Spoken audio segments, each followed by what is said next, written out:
Oke, selamat datang di channel gue Rizuki Studio. Di sini kita akan bahas tentang 3D modeling, mulai dari pemula sampai dengan pro. Untuk kalian yang nonton, jangan lupa ya untuk like, komen, dan subscribe. Pernah lihat animasi keren dan game yang futuristik, terus kalian berpikir, gue pengen deh bisa belajar bikin kayak gitu, tapi gue kan bukan anak desain gitu. Nah, video kali ini kita akan membahas tentang cara belajar 3D modeling khususnya buat kalian yang bukan orang desain. Di video ini akan ada beberapa section pembahasan. Yang pertama, kenapa semua orang bisa belajar 3D design? Yang kedua, langkah belajar 3D dari nol. Yang ketiga, tools dan resource gratis untuk belajar. Yang keempat, spek laptop yang harus bagaimana. Dan yang terakhir adalah tips dalam belajar 3D modeling. Gimana? Penasaran nggak? Yuk kita bahas satu-satu. Kalian nggak perlu takut. Ini gampang kok. Let's check it out. Kenapa semua orang bisa belajar 3D design? Rasanya kan itu skill yang susah banget gitu ya. Kita ngeliat bentuknya itu kompleks, rumit, dan wah banget gitu. Padahal kan gue bukan orang desain gitu. Kenapa semua orang bisa belajar 3D design? 3D modeling itu skill, bukan bakat. Yang artinya hal ini bisa kalian latih. Kalian nggak perlu ijazah tentang sekolah desain, kalian nggak perlu bisa belajar gambar tangan, kalian nggak perlu laptop yang mahal. Yang terpenting adalah kalian mau untuk belajar dan terus konsisten. Gimana? Kalian tertantang nggak untuk konsisten belajar? Bidang 3D itu kan banyak banget ya. Sebelum kalian mulai belajar, kalian harus tentukan dulu kalian mau jadi 3D artist di bidang apa. Entah itu karakter designer, environmental designer, product designer, dan lain sebagainya. Kenapa ini penting? Dari yang kalian pilih, itu kan menentukan software apa yang bisa kalian akan gunakan. Karena banyak banget software 3D yang di luar sana itu yang bisa kalian pakai, tapi belum tentu kalian fit in atau cocok di situ. Contohnya kalau misalnya kalian mau jadi karakter designer atau bekerja di sektor bidang animasi, itu bisa kalian pilih Autodesk Maya. Ini andalan banget di dunia film dan animasi. Terus kalau kalian misalnya mau jadi product designer atau arsitek, itu kalian bisa pakai 3ds Max. Terus kalau misalnya kalian pure mau menjadi karakter designer yang science fiction gitu ya, yang bentuknya itu rumit sekali, yang bentuk taringnya lah atau tanduknya dan lain sebagainya, nah itu kan kita pakainya sculpting ya. Kalian bisa pilih ZBrush. Kalau misalnya kalian untuk mau jadi arsitek atau desainer interior tapi yang nggak terlalu rumit gitu, untuk mockup sederhana, itu kalian bisa pakai Google SketchUp. Sekarang udah bukan Google ya, tapi itu namanya SketchUp. Dan saran gue yang paling gampang untuk kalian belajar pakai Blender. Kenapa Blender? Blender itu gratis dan dia cukup all-rounder untuk segala kebutuhan. Kemudian yang kedua, kalian pelajari dulu tentang navigasi dasar dalam aplikasi software 3D. Kenapa ini penting? Jadi ini perbedaan utamanya dalam 3D modeling ya. Kalau misalnya kalian yang 2D artist itu biasa pakai Adobe Illustrator misalnya. Nah, di Illustrator itu kan viewportnya itu cuma satu ya. Jadi kita ngeliat dari atas gitu, itu kertas putih, cuma ada panjang dan lebar. Nah, sementara 3 dimensi, yang namanya 3 dimensi itu ada panjang, lebar, dan tinggi. Jadi nanti di viewportnya itu yang membedakan adalah adanya aksis X, Y, dan Z, yaitu atas atau vertikal, horizontal, dan Z yang arah belakang. Nah, itu bisa diputer-puter.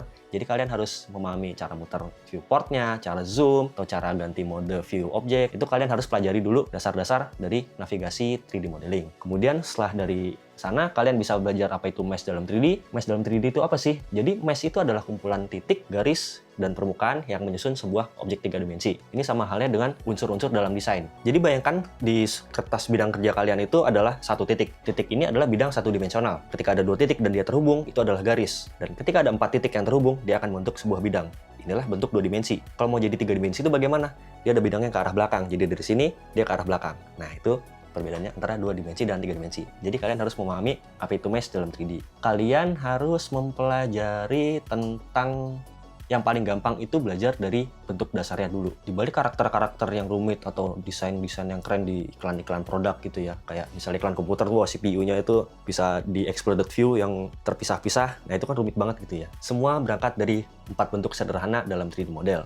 Itu apa aja? Itu ada cube atau kubus, kemudian ada silinder atau tabung, kemudian ada sphere atau dia bola, dan yang terakhir adalah torus atau bentuk donat. Semua bentuk 3D yang kompleks itu berangkat dari 4 bentuk sederhana. Kalian bisa ngulik untuk modeling itu dari sana, mulai dari bikin kursi atau meja. Kalian kuasai dulu bentuk-bentuk sederhana dan kalian nggak perlu terburu-buru untuk bisa bikin karakter yang heboh-heboh. Itu akan dengan sendirinya kalian bisa setelah kalian konsisten belajar. Dan yang terakhir adalah jangan pernah lupa untuk save hasil kerja kalian, karena itu akan menghilangkan karya kalian kalau kalian lupa nge-save. Karena dunia 3D, aplikasi 3D itu unik banget. Dia bisa tiba-tiba hilang force close tanpa ada pemberitahuan kayak Illustrator.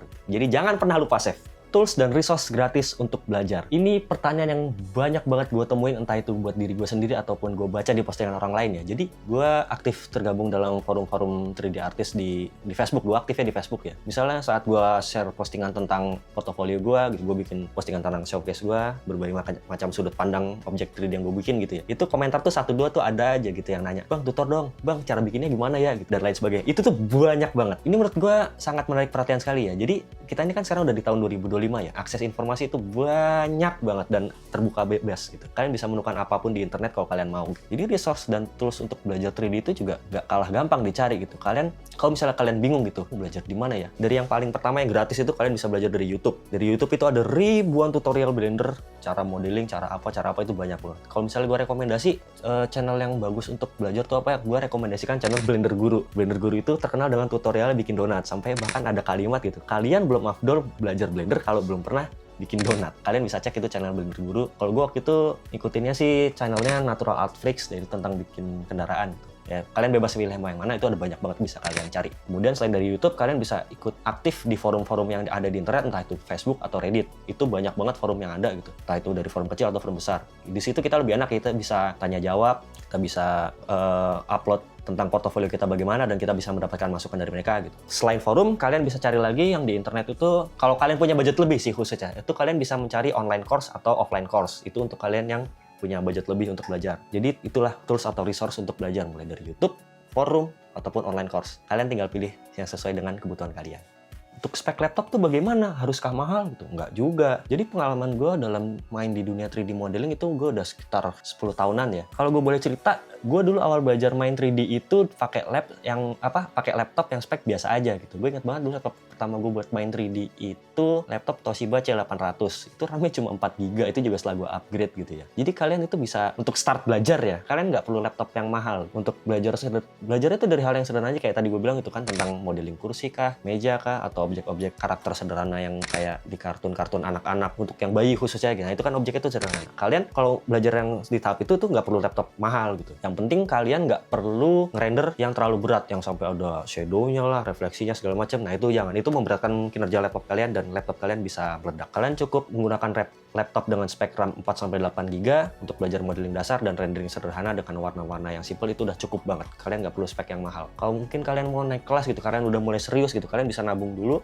sembari meningkatkan portofolio kalian, dan nah itu udah bebas, itu pilihan kalian mau pakai laptop yang kayak gimana. Tips konsisten belajar 3D modeling. Ini menurut gue penting ya untuk dibahas ya. Kenapa? Karena namanya belajar itu pasti membosankan dan mungkin bikin kita cepat nyerah gitu. Karena kita pusing, kita tuh baca teori banyak banget, yang nggak ngerti apa gitu. Belum tentu ngerti semuanya. Yang paling sederhana adalah kalian konsisten dulu. Kalau gue dulu belajar 3D itu nggak gue baca semua teorinya ya. Jadi ini agak freestyle sih cara belajar gue gitu. Gue misalnya waktu itu mau bikin tentang mobil gitu. Jadi gue langsung cari tutorial yang to the point tentang mobil. Nah, di situ gue ngikutin, gue pahamin dulu cara kerjanya gimana, konsepnya bagaimana. Nah, jadi kita cari tutorial yang simple dulu, kalau itu mau paling gampangnya ya gitu. Setelah itu, kalian bikin target konsisten minimal 1 minggu 1 model. Nggak perlu banyak-banyak, nggak perlu sempurna. Yang penting kalian mulai dulu aja. Jadi dari situ nanti per minggu kalian bisa ngeliat progres bagaimana kalian setelah belajar dari nol sampai beberapa waktu itu sudah ada perbedaan model, dan itu akan jadi penyemangat kita gitu loh untuk belajar gitu. Tips selanjutnya, kalian juga bisa aktif di forum-forum yang ada di internet gitu. Kalian posting portofolio kalian di sana. Itu kalian bisa mendapatkan masukan atau komentar-komentar yang membangun, dan saat kalian scrolling di forum-forum itu juga kalian bisa ngeliat karya orang yang wah itu ternyata jauh lebih baik, dan itu bisa bikin semangat kalian untuk terus belajar.